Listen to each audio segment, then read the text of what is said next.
1957 സാക്ഷാൽ ജവഹർലാൽ നെഹ്റു തമിഴ്നാട് മുഖ്യമന്ത്രിയായിരുന്ന കാമരാജന് എഴുതിയ ഒരു കത്ത് നമുക്കൊന്ന് നോക്കാം. ഈ മനുഷ്യൻ പറയുന്നതൊക്കെ ഒരു ക്രിമിനലിനോ ഭ്രാന്തനോ മാത്രം സാധിക്കുന്നതാണ്. ഇയാളെ ഒരു ഭ്രാന്താശുപത്രി ഇട്ടിട്ട് ഇയാളുടെ ദുഷിച്ച വികൃതമായ മനസ്സ് അവിടെ ചികിത്സിക്കണം. ആരാണ് നമ്മുടെ പ്രഥമ പ്രധാനമന്ത്രിയെ ഇത്രയധികം പ്രകോപിപ്പിച്ചത്? നമ്മുടെ പാഠപുസ്തകങ്ങളിൽ സാമൂഹിക നീതിയുടെ പോരാളിയായി ആഘോഷിക്കപ്പെടുന്ന, സിനിമകളിൽ ജാതിയെയും അന്ധവിശ്വാസങ്ങളെയും വെല്ലുവിളിച്ച തീപ്പൊരി നായകനായി ചിത്രീകരിക്കപ്പെടുന്ന, തമിഴകത്ത് പെരിയാർ എന്ന് പാടി പുകഴ്ത്തപ്പെടുന്ന ഇ വി രാമസ്വാമിയാണ് ഈ കത്തിലെ നായകൻ. അതേ വർഷം അയച്ച മറ്റൊരു കത്തിൽ ഇതിന്റെ കാരണവും നെഹ്റു വ്യക്തമാക്കുന്നുണ്ട്. ബ്രാഹ്മണരെ എല്ലാം വധിക്കാനും അവരുടെ വീടുകൾ ചുട്ടരിക്കാനും ആഹ്വാനം ചെയ്തുകൊണ്ട് രാമസ്വാമി നിരന്തരമായി നടത്തിയ വിദ്വേഷ പ്രസംഗങ്ങളാണ് ഇതിലേക്ക് നയിച്ചത്. 1967 ശ്രീരംഗത്ത് വെച്ച് നടത്തിയ പ്രസംഗത്തിൽ തന്റെ പൂർവ്വകാല വീരഗാഥകൾ രാമസ്വാമി തന്നെ ഓർത്തെടുക്കുന്നുണ്ട്. കുലകൽവി സ്കീം 1 മാസത്തിനുള്ളിൽ പിൻവലിച്ചില്ലെങ്കിൽ കണ്ണിൽ കാണുന്ന ഓരോ പാപ്പനെയും പാപ്പത്തെയും കുത്തിക്കൊല്ലുവാൻ ഞാൻ ആഹ്വാനം ചെയ്തു. അവരുടെ അഗ്രഹാരങ്ങൾ പെട്രോൾ ഒഴിച്ച് കത്തിക്കുവാനും. ഹിറ്റ്ലറുടെ ജൂതവംശഹത്യയിൽ നിന്നും പ്രചോദനം ഉൾക്കൊണ്ട രാമസ്വാമി 1940കളിൽ ആഹ്വാനം ചെയ്തത് ഇങ്ങനെയായിരുന്നു: ജൂതന്മാർക്ക് ജർമ്മനിയിൽ ജീവിക്കാൻ അവകാശമില്ല എന്ന് നാസികൾ പറയുന്നത് പോലെ തന്നെ ഓരോ ആര്യനെയും നമ്മൾ ഇവിടെ നിന്നും തുരത്തി ഓടിക്കണം. ജൂതന്മാരെ കൊല്ലുന്നതിനു മുന്നേ അവരുടെ മുടി മുറിച്ച് ട്രോഫിയായി സൂക്ഷിക്കുന്ന ഒരു പരിപാടി നാസികൾക്കുണ്ടായിരുന്നു. ഇതേ മോഡലിൽ 1960കളിൽ തമിഴ്നാടിന്റെ വിവിധ മേഖലകളിൽ നിന്നും നൂറുകണക്കിന് ബ്രാഹ്മണരുടെ കുടുമിയും പൂണൂലും ബലം പ്രയോഗിച്ച് മുറിച്ചു മാറ്റി രാമസ്വാമിക്ക് അയച്ചു കൊടുക്കുന്ന ചടങ്ങിനെ പറ്റി പെരിയാറിസ്റ്റായ സിർപ്പി രാജൻ അഭിമാനത്തോടെ വിവരിക്കുന്നത് നമുക്കൊന്ന് കേൾക്കാം. பூணூல வெட்டுவாங்க, குடிமையும் வெட்டுவாங்க, கத்திரிக்கோள் வச்சிருப்பாங்க, குடிமையும் வெட்டுவாங்க. பேசாம நிற்பாங்க, ஒன்னும் ஆட்டக்கிட்ட ஒண்ணும் மாட்டாங்க. ஆட்டினாக்கா எல்லாம் ஆடி போயிடும் தெரியும். அதுல போட்டு அவர் மூட்டை கட்டி ஐயாவுக்கு சென்னைக்கு அனுப்புவாங்க. அது மறுநாள் விடுதலையில வரும். தஞ்சை மாவட்டம் 125 പൂണൂൽ, 125 കുടിമി. സമത്വവും സ്വാതന്ത്ര്യവും പ്രദാനം ചെയ്യുന്ന ഭരണഘടനയും നിയമവാഴ്ചയും നിലവിലുള്ള കാലഘട്ടത്തിലാണ് ഇതൊക്കെ നടക്കുന്നത് എന്നോർക്കണം. ഞങ്ങൾ ബ്രാഹ്മണന്മാരെയല്ല, മറിച്ച് ബ്രാഹ്മണിസത്തെ മാത്രമാണ് എതിർക്കുന്നത് എന്ന അണ്ണാദുരൈയുടെ വാദത്തെ എതിർത്തുകൊണ്ട് പെരിയാർ ചോദിക്കുകയാണ്: കൊതുകിനെ കൊല്ലാതെ എങ്ങനെയാണ് നിങ്ങൾ കൊതുകുകടി മാത്രമായി ഒഴിവാക്കുന്നത്? സോഷ്യൽ ജസ്റ്റിസിന്റെ അപ്പോസ്തലനായി അവതരിപ്പിക്കപ്പെട്ടിരുന്ന രാമസ്വാമിക്ക് പട്ടികജാതി വിഭാഗക്കാരോട് ഉണ്ടായിരുന്ന സമീപനം എന്താണെന്ന് നമുക്കൊന്ന് നോക്കാം. ദളിത് എഴുത്തുകാരനായ മാ വെങ്കടേശൻ തന്റെ ഇ വി രാമസ്വാമി നായ്ക്കറിൻ മറുപക്കം എന്ന പുസ്തകത്തിൽ അദ്ദേഹത്തിന്റെ ജാതീയത തുറന്നു കാട്ടുന്നുണ്ട്. 1927 വരെ ചെന്നൈയിലെ പച്ചയപ്പൻ കോളേജിൽ ദളിതർക്ക് പ്രവേശനം ഉണ്ടായിരുന്നില്ല. ആ കാലഘട്ടങ്ങളിലൊക്കെയും കോളേജിന്റെ ട്രസ്റ്റികളിൽ ഒരാളായിരുന്ന ഇ വി ആർ അതിനെതിരെ ഒരു ചെറുവിരൽ പോലും അനക്കിയില്ല എന്ന് വെങ്കടേശൻ ചൂണ്ടിക്കാട്ടുന്നു. 1968 44 ദളിത് കർഷകർ കൊല ചെയ്യപ്പെട്ട കീഴ്വൺമണി കൂട്ടക്കൊലയിൽ രാമസ്വാമിയുടെ പ്രതികരണം അദ്ദേഹം ചൂണ്ടിക്കാട്ടുന്നു.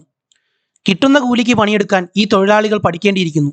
അതിന് വിപരീതമായി അവരെ കൊണ്ട് അക്രമം നടത്താൻ ഈ കമ്മ്യൂണിസ്റ്റുകൾ പ്രേരിപ്പിക്കുന്നതിന്റെ ഫലമായിട്ടാണ് ഇത്രയും പേർക്ക് ജീവൻ നഷ്ടപ്പെട്ടത്. അബ്രാഹ്മണ വിഭാഗത്തിൽപ്പെടുന്ന ജന്മിമാരോട് 50 പൈസയുടെ അരി കൂടുതലായി കൂലി തരണമെന്ന ആവശ്യത്തിന്റെ പുറത്തായിരുന്നു ഈ കൂട്ടക്കൊല എന്നത് ചേർത്ത് വായിക്കണം. 1950 ഏപ്രിൽ 16 വിടുതലൈ എന്ന തന്റെ മാഗസിനിൽ ബ്രാഹ്മണർക്കും പഞ്ചമർക്കും കൺസെഷനുകൾ കിട്ടുന്നുണ്ടെന്നും നടുക്ക് കിടക്കുന്ന ശൂദ്രർ മാത്രമാണ് കഷ്ടപ്പെടുന്നതെന്നുമാണ് ഇ വി ആർ എഴുതി വെച്ചത്. രാമസ്വാമിയുടെ ദളിത് വിരുദ്ധത വ്യക്തമാക്കുന്ന അദ്ദേഹത്തിന്റെ ആക്ഷേപങ്ങളുടെ ഒരു കാർട്ടൂൺ DMKയുടെ മുരശൊലി തന്നെ പബ്ലിഷ് ചെയ്തിരുന്നു. വസ്ത്രങ്ങളുടെ വില കൂടാൻ കാരണം എന്താണ് എന്ന ചോദ്യത്തിന് ദളിത് സ്ത്രീകൾ ബ്ലൗസ് ധരിക്കാൻ തുടങ്ങിയത് കൊണ്ടാണ് എന്നാണ് ഇ വി ആർ മറുപടി പറയുന്നത്. അരിവില കൂടാനുള്ള കാരണമോ? കള്ളു കുടിച്ചു നടന്നവനൊക്കെ ചോറുണ്ണാൻ തുടങ്ങിയതുകൊണ്ടാണത്രേ. പറയ പുരുഷന്മാർക്ക് വിദ്യാഭ്യാസം കിട്ടി തുടങ്ങിയതാണ് തൊഴിലില്ലായ്മയ്ക്ക് കാരണം എന്ന് പെരിയാർ പ്രസംഗിക്കുന്നത് കേട്ടിട്ട് താൻ ഞെട്ടി നിന്നതായി തമിഴ് എഴുത്തുകാരൻ അൻപു പൊന്നോവിയം രേഖപ്പെടുത്തുന്നു. ഡോക്ടർ BR അംബേദ്കറെ പോലും രാമസ്വാമിയുടെ നാവ് വെറുതെ വിടുന്നില്ല. 1968 പൊങ്കൽ ആഘോഷങ്ങളിൽ പങ്കെടുത്ത് കാരൂരിൽ നടത്തിയ പ്രസംഗത്തിൽ അംബേദ്കറിനെ മറ്റുള്ളവർ വിലക്കിയെടുത്തു എന്നാണ് രാമസ്വാമി ആക്ഷേപിക്കുന്നത്. അംബേദ്കറിന്റെ സമുദായത്തിന് വേണ്ടത്രയും സംവരണം എഴുതിയെടുക്കാൻ അനുവദിച്ചെന്നും അതിനു പകരമായി ബാക്കി നിയമങ്ങളിലെല്ലാം മറ്റുള്ളവർ പറയുന്നത് കേട്ട് അംബേദ്കർ മൗനം പാലിച്ചെന്നുമാണ് യാതൊരു അടിസ്ഥാനവുമില്ലാതെ ഇ വി ആർ പറഞ്ഞത്. ഇത്തരത്തിൽ ബ്രാഹ്മണരെയും ദളിതരെയും മാത്രമല്ല ഇ വി ആർ വെറുക്കപ്പെടേണ്ടവരായി കണ്ടത്. തമിഴരുടെ ശോചനീയ അവസ്ഥയ്ക്ക് കാരണം ബ്രാഹ്മണരും മുസ്ലിങ്ങളും ക്രിസ്ത്യാനികളും സ്വയം തമിഴരെന്ന് അവകാശപ്പെടുന്നതാണ്. 25% മാത്രം വരുന്ന ഇവരാണ് 75% പ്രധാന പദവികളും കൈയടക്കി വച്ചിരിക്കുന്നത്. ജനസംഖ്യയുടെ 6% മാത്രം വരുന്ന മുസ്ലിങ്ങൾ മേലണങ്ങി ഒരു പണിയും ചെയ്യുന്നില്ലെന്നും നമ്മുടെ ഒരു നോട്ടം പോലും അവരുടെ സ്ത്രീകളുടെ മേൽ വീഴാൻ അവർ സമ്മതിക്കുന്നില്ലെന്നും അയാൾ പരിതപിക്കുന്നു. ബ്രാഹ്മണരെ പേടിച്ച് മുസ്ലിങ്ങളോട് അയവ് കാണിച്ചതിന്റെ അനന്തരഫലമാണ് ഇന്ന് അനുഭവിക്കുന്നതെന്നും ഇ വി ആർ പറഞ്ഞു വെക്കുന്നുണ്ട്. Fearing the dung we have stepped on shit. ചാണകത്തെ പേടിച്ചു നടന്ന് നമ്മൾ വിസർജ്യത്തിലേക്കാണ് കാലെടുത്ത് വച്ചത് എന്ന ഉപമയാണ് അദ്ദേഹം ഇവിടെ ഉപയോഗിക്കുന്നത്. ഇവയെല്ലാം കടത്തിവെട്ടുന്നത്ര സംസ്കാര ശൂന്യതയാണ് സ്ത്രീകളെ പറ്റിയുള്ള ഇ വി ആറിന്റെ പരാമർശങ്ങൾ.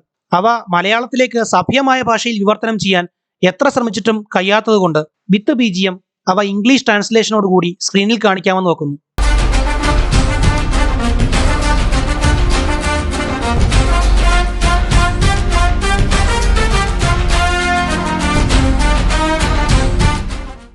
സ്ത്രീകൾ സിനിമ കാണാൻ പോകുന്നതിനെ പറ്റിയുള്ള അദ്ദേഹത്തിന്റെ അഭിപ്രായം കേട്ടാൽ സദാചാര പോലീസുകാർ പോലും നാണിച്ചു പോകും. സിനിമ കാണുന്നത് സ്ത്രീകളിൽ ആവശ്യമില്ലാത്ത വികാരങ്ങൾ ജനിപ്പിക്കുന്നു എന്നാണ് തന്തൈ പെരിയാർ ഉപദേശിച്ചത്.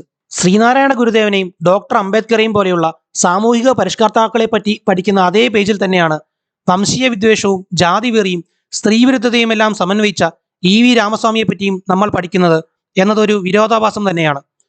പെരിയാർ എന്ന വിളിപ്പേരിന് ഇദ്ദേഹം യോഗ്യനാണെന്ന് നിങ്ങൾക്ക് തോന്നുന്നുണ്ടോ? തോന്നിയാലും ഇല്ലെങ്കിലും പെരിയാറിന് അടുത്ത സ്മാരകം ഉയരുകയാണ് ആലപ്പുഴ ജില്ലയിലെ അരൂക്കുറ്റിയിൽ. വൈക്കം സത്യാഗ്രഹത്തിന്റെ ക്രെഡിറ്റും നാളെ TK മാധവനിൽ നിന്നും K കേളപ്പനിൽ നിന്നും വൈക്കം വീരർ ആയി വിദഗ്ധമായി പ്രൈസ് ചെയ്യപ്പെടുന്ന രാമസ്വാമിയിലേക്ക് പോവുകയാണ്.